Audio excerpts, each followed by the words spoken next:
Selamat pagi, selamat beraktivitas, saudara-saudari sekalian. Yang pertama-tama saya perkenalkan nama saya William Kero, jurusan Ilmu Komunikasi, asal kampus STP APB Yogyakarta yang panjangannya Sekolah Tinggi Pembangunan Masyarakat Desa, Akademi Pembangunan Masyarakat Desa. Saya akan memberi materi presentasi pada pagi hari ini tentang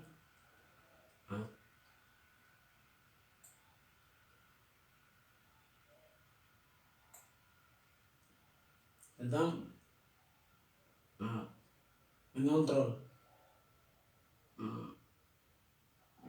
pengontrolan ibu terhadap anaknya dari berita-berita atau media yang disebarkan tidak sesuai dengan apa yang benar-benar terjadi.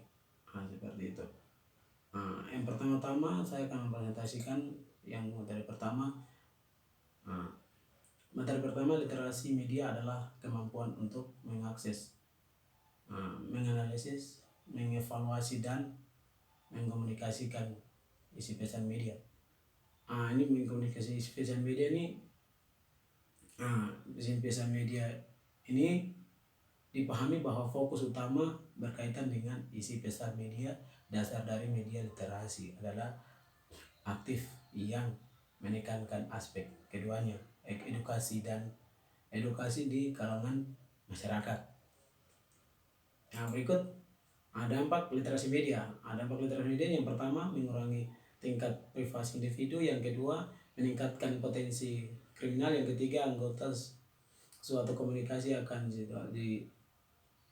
dibatasi mengenai apa yang dilihat dan didengarkan. Yang keempat, internet akan mempengaruhi masyarakat. Yang kelima, akan dibutuhkan informasi. Seperti itu. Ini yang pertama, cara orang tua untuk menyaring informasi dunia digital. Yang kedua, aplikasi parent control.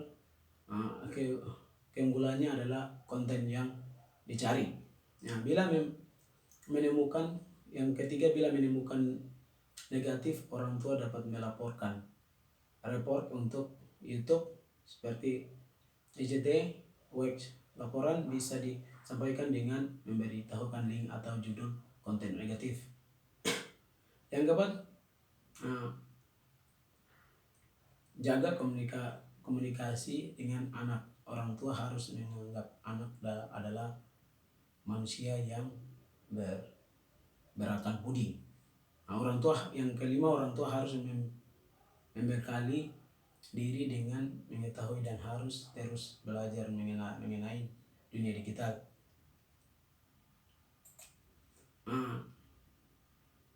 Yang berikut, materi kedua, berita palsu. Hoax adalah artikel berita yang sengaja dibuat untuk menyesatkan pembaca. Yang pertama adalah uang. Artikel berita seolah-olah menjadi virus dan media sosial yang dapat menarik pendapat iklan yang signifikan saat menggunakan menilik situasi aslinya. Yang kedua, motivasi kedua adalah ideologis. Beberapa penyediaan berita palsu berusaha untuk mengajukan kandidat yang mereka sukai. Ini jenis-jenis hoax yang perlu diwaspadai. Yang pertama, hoax virus. Yang kedua, kiriman pesan berantai. Yang ketiga, urban legend. Yang keempat, dapat hadiah gratis. Yang kelima tentang kisah penyidikan. Yang keenam, pencemaran nama. Ini keenam, ini jenis-jenis berita hoax. Langkah menghadapi hoax. Hati-hati. Yang pertama, hati-hati dengan judul yang provokatif.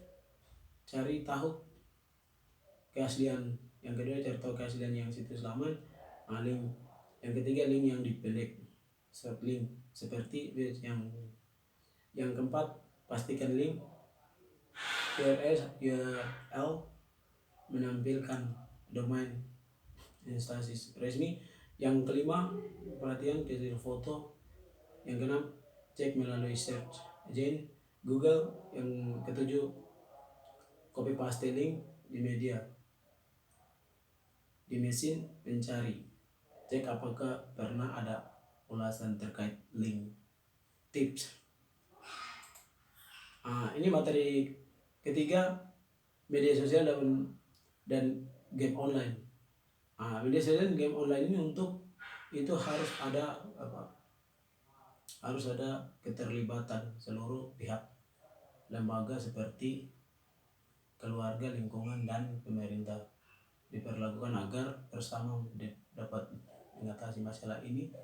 Pesan serta orang tua. Yang pertama, penyesuaian. Yang kedua, keamanan. Yang ketiga, manfaat. Seperti ini, game online juga bisa orang tua cara mengontrol ibu terhadap anak supaya tidak boleh terfokus pada game online. Bisa jadi timbul hal-hal yang tidak diinginkan, seperti